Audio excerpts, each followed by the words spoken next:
अस्सलाम वालेकुम। आज हमारे साथ मौजूद है मोहम्मद आतिफ फारूक। आज का हमारा सवाल है फितरे का सही वक्त और उसकी अदायगी के मसाइल के हवाले से हम बात करेंगे। जी आतिफ भाई, तो हमारे यूट्यूब मेंबर्स को बताइए कि फितरे का सही तरीका क्या है। जवाब इस तरह है कि फितरा जो है ये चीज़ ये है कि जो हम मतलब रमज़ान के रोज़े जो रखते हैं उसके अंदर अगर कोई कमी कोताही हो जाती है, जो रोज़े रखते हैं तो इसको अदा करने से हम उम्मीद करते हैं कि अल्लाह पाक उस कमी कोताही को जो है पूरा फरमा देंगे। अब सदका फ़ितर की जो है वो सही वक्त या तरीका या मिक़दार क्या है और सदका फ़ितर किस पे वाजिब है, ये एक मसला है।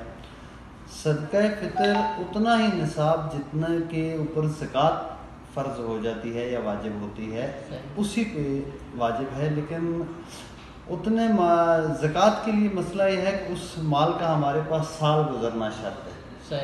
लेकिन सदका फ़ितर या कुर्बानी के लिए साल गुजरना शर्त नहीं है। अगर रमज़ान से आखिरी दिन भी हमारे पास इतना माल आ गया कि जिसके अगर हमारे पास साल गुजरे तो ज़कात वाजिब हो जाएगी, तो भी हमें सदका फ़ितर अदा करना है। और इसका जो है 52 तोले चांदी की मिक़दार ही हम ज़हन में रख लें, वरना तो ज़कात के लिए तो दूसरे मिसाइल हैं कि अगर किसी के पास इतना सोना हो, इतने पैसे, वो एक अलग मसला है। लेकिन 52 तोले चांदी जितने पैसों में आएगी उतने में सदका फ़ितर वाजिब है।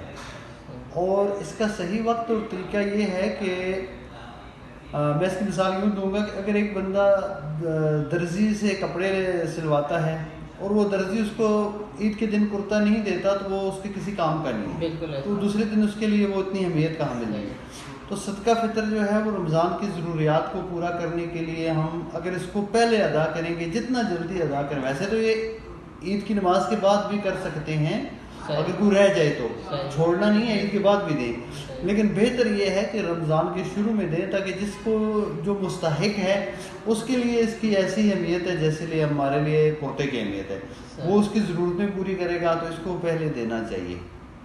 और इसका जो निसाब है वो ये है कि एक आदमी अगर लाख रुपया लेता है तनख्वाह तो या 50,000 रुपया लेता है तो वो भले जो है वो 2 किलो गंदम का जो निसाब है 300 रुपये 350 रुपये वो दे, और एक बंदा 5 लाख की इनकम वाला है तो उसको चाहिए कि वो, इसीलिए ये हमारे लिए जो है जिस तरह की जिसकी इनकम है उस हिसाब से है। अगर एक बंदे की मिसाल में ज़्यादा इनकम है तो वो किशमिश के हिसाब से दे, बेहतर है।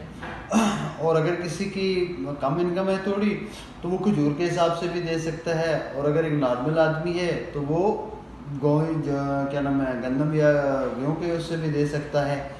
तो बाकी जितना ज़्यादा दिया जाएगा अल्लाह के रास्ते में वो तो उसका सवाब ज़्यादा है।